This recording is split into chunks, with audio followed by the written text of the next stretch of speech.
Hello guys, welcome back to another tutorial.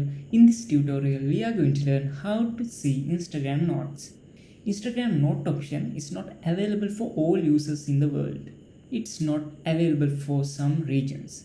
By the way, if you didn't update your Instagram app yet and still using the old version, sometimes it may be the reason for not showing the Instagram note option in your mobile. So you can simply update your Instagram app by using Play Store or App Store.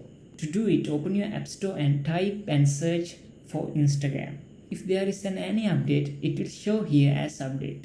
So you can update your Instagram app by tapping on it. If it doesn't make any sense, update your Android system or iOS system and check it again. Hope this video was helpful for you guys. See you in the next video.